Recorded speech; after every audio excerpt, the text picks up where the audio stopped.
మా ఆయనకు తను చాలా తెలివైన వాడిని అని గర్వం ఉన్నట్టు పెళ్లి కాకముందే నాకు తెలుసు. ఎందుకంటే పెళ్ళికి 3 సంవత్సరాల ముందే మా సంబంధం నిశ్చయమైంది.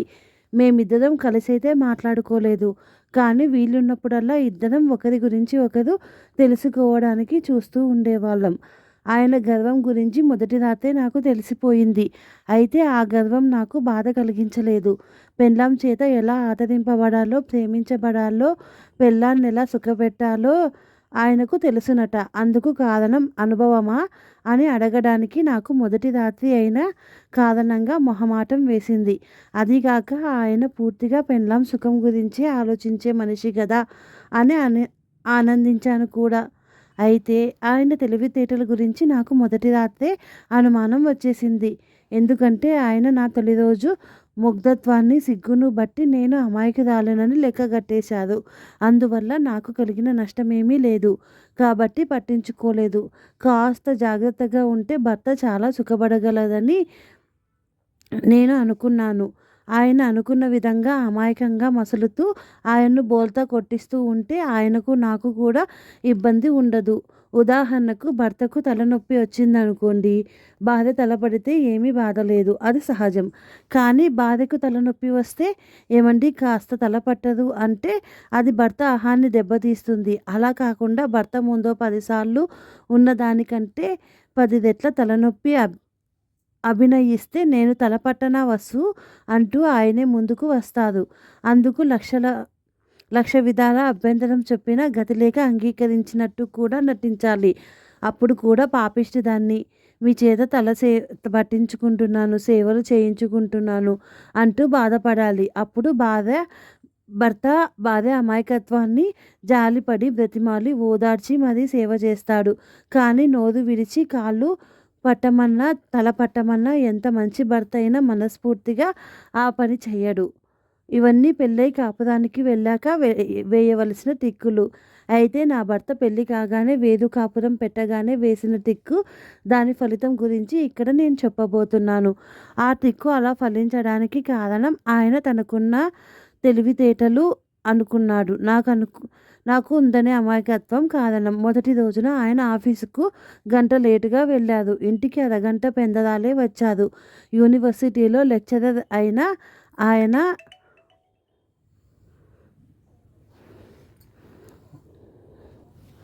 ఈ 2 చేశాక నేను డిపార్ట్మెంట్లో మకుటం లేని మహారాజును. నేనెప్పుడు వెళ్ళినా వచ్చినా అడిగేవారు లేదు నాకు అని చెప్పారు. రెండో రోజున ఆయన నన్ను తన డిపార్ట్మెంట్‌కు తీసుకువెళ్ళారు. అక్కడ పరిస్థితి చూశాక ఆయన చెప్పింది నిజమే అనిపించింది. ఆయన ఎప్పుడొచ్చింది, వెళ్ళింది పట్టించుకోవడానికి ఎవ్వరూ లేరు. అప్పుడప్పుడు క్లాసులు తీసుకోవాలి. ఆ సమయం ఉంటే చాలు. అంతే. అవసరమైతే ఎప్పుడైనా ప్రొఫెసర్‌తో డిస్కషన్ చేయాలి. నేను ఆశ్చర్యంగా, అమాయకంగా అక్కడి పరిస్థితులను గమనిస్తూ ఉంటే ఆయన కళ్ళు గర్వంగా మెరిశాయి. నాకు తన పట్ల ఆరాధనా భావం కలిగిందని ఆయన నిర్ణయించుకున్నారు. ఆయన నన్ను తను పనిచేసే లాబొరేటరీకి తీసుకెళ్లారు. అక్కడ ఆయన రీసెర్చ్ చేస్తున్నారు. అక్కడ ఉన్న తళతళ మెరుస్తున్న గాజు బీకర్లను చూపించి, ఇవి కొత్తవి కాదు. మా ప్రయోగాల కోసం వీటిని అలా శుభ్రపరచాలి. ఇవి నేను కడిగిపెట్టినవి అన్నాను. నిజమా? అన్నాను ఆశ్చర్యాన్ని ప్రకటిస్తూ.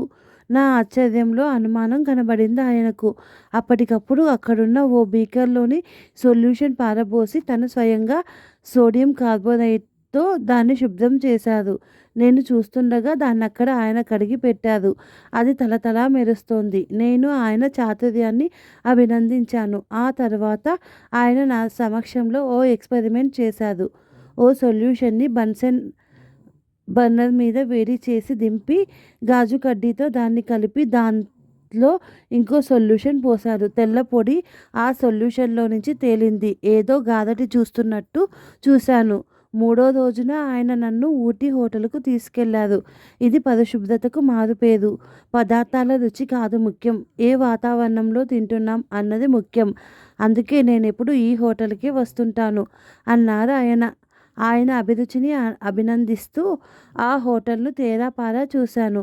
ఇప్పటికీ నాకు ఆ సంగతి తెలీదు. కానీ అప్పట్లో ఆ హోటల్ నిజంగానే శుభ్రంగా ఉండేది. ఇది బోర్డింగు, లాడ్జింగు కూడా కదూ అన్నాను. అవును. అయినా శుభ్రతకు లోటు రావడం లేదు కదా అన్నారాయన. 4వ రోజున ఆయన నన్ను ప్రేమగా దగ్గరికి తీసుకొని నేను చూపించిన విశేషాలకు పరమార్థం తెలుసునా? ఇంట్లో వస్తువులు నేను లాబొరేటరీలలో చూపించిన గాజు బీకర్లలా తళతళ ఆడాలి. మన ఇల్లు ఊటీ హోటల్ని మించి ఉండాలి అన్నారు. ఆయన కళ్ళ వైపు అమాయకంగా చూస్తూ తల ఊపాను. 5వ రోజున ఉదయం నేనాయన్ను వంటింట్లోకి పిలిచాను. ఆయన రాగానే, ఏమండీ, నేనెంత తోమినా ఇవి తళతళలాడడం లేదండీ. కొత్త హస్తవాసి అంటారు. చిన్నప్పటి నుంచి ఇంతే. నేనెప్పుడు తోమినా శుభ్రంగా ఉండేవి కావు. మీ హస్తవాసి లాబొరేటరీలో చూశాను. కొంచెం సాయం చేయరు అన్నాను గోముగా. ఆయన మారు మాట్లాడకుండా ముందుకు వచ్చారు. కాఫీ గ్లాసులు తోమేసరికి ఆయనకు చిరాకు వచ్చింది. టైము చాలదు వసు అన్నారు అదే కారణమైనట్టు. మీకు టైం ఏంటండి, ఎప్పుడు వెళ్ళినా అడిగేవారు లేదు కదా అన్నాను. కాదనడానికి ఆయనకు అహం అడ్డం వచ్చింది. మొత్తం గిన్నెలన్నీ తలతలలాడేలా తోమారు.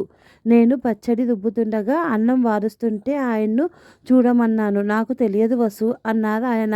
అదేమిటి, లాబొరేటరీలో మీ ఎక్స్పెరిమెంట్ చూశాను. అది వంటలాగే ఉంది. నిజంగా మీలాంటి భర్త దొరకడం నా అదృష్టం. మీ ఇంటి పనులు మీరు చేసుకోవడమే కాక నా పనుల్లో సాయం చేస్తున్నారు అంటూ అన్నం వార్చడం ఎలాగో చెప్పాను. ఆయన వెళ్ళి అన్నం వార్చారు. నేను తర్వాత చూసి, నిజం చెప్పండి, అన్నం వార్చడం మీకు మొదటిసారి కాదు కదూ అన్నాను.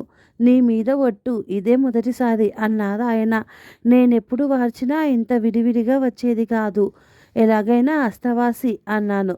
ఆయన ముఖం చేటంత అయింది. ఆయన ఆఫీస్కి వెళ్ళేటప్పుడు ఈవేళ ఫస్ట్ షోకి వెళదాం, పెందలాడే వచ్చేస్తారు కదూ అన్నాను. ఏదో అనబోయి ఆగిపోయారు ఆయన. డిపార్ట్మెంట్లో ఎప్పుడు వెళ్ళినా వచ్చినా తనను అడిగేవారు లేదని ఎప్పుడో చెప్పారు ఆయన.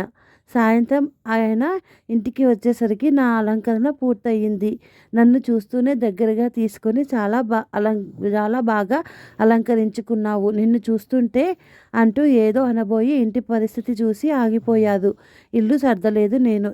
ఇల్లంతా అపరిశుభ్రంగా ఉంది.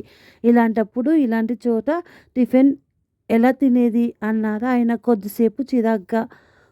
మధ్యాహ్నం అనుకోకుండా నిద్ర పట్టేసిందండి. లేవగానే సినిమా ప్రయాణం సంగతి గుర్తొచ్చింది. టాయిలెట్ అవ్వాలి కదా, కాస్త టైం పట్టింది.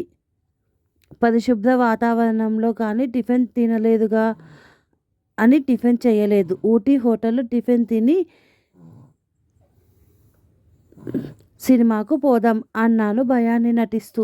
నా భయం చూసి ఆయనకి జాలి వేసింది. ప్రేమగా ఓదార్చారు. తర్వాత వెళ్ళి ఊటీ హోటల్లో టిఫిన్ తిని సినిమా చూసి వచ్చాం. రాత్రి ఆయనతో, మిమ్మల్ని నేనేమైనా ఇబ్బంది కలిగిస్తే చెప్పండి. ఎవరి దగ్గర ఎలా మసులుకోవాలో నాకు తెలియదు. అన్నింటికీ మీరే గురువు. మీరేమన్నా అంటే నేనేమీ అనుకోను అన్నాను. ఆయన మహానానందపడిపోయి, భార్య భర్తకు అలా భయపడకూడదని, సంసారంలో భార్యాభర్తలిద్దరూ సమానులని కొన్ని విషయాలు చెప్పారు. ఏమోనండి, నాకు మాత్రం అలా అనిపించదు. కష్టపడి సంపాదించేది మీరు, కూర్చొని తినేదాన్ని నేను అన్నాను. ఆయనకు ఆనందం, నా మీద అభిమానం, అమాయకత్వం మీద నమ్మకము అన్నీ ఒకేసారి పెరిగాయి. మా జీవితం 3 పువ్వులు 6 కాయలుగా వెళ్ళిపోతుంది. ఓసారి మా ఇంటికి స్నేహితురాలను తన భర్తతో కలిసి వచ్చింది. మాటల సందర్భంలో ఆయన భార్య బొత్తిగా అమాయకురాలని చెప్పారు. మా ఆవిడ అంతే అన్నారు ఆయన. నాకు నవ్వు వచ్చింది. స్నేహితురాలిని వంటగదిలోకి తీసుకెళ్ళి, మీ ఆయన నిన్ను అమాయకురాలని అంటున్నాడు అంటే తప్పక నీకు గిన్నెలు కడిగి పెడుతూ ఉంటాడు అవునా అన్నాను. స్నేహితురాలు నవ్వి, అనుభవం మీద చెబుతున్న నీ మాటలు నేనెలా కాదనగలను అంది. Thank you for watching. ఈ కథ నచ్చినట్టయితే లైక్ చేయండి, షేర్ చేయండి, కామెంట్ చేయండి. Thank you.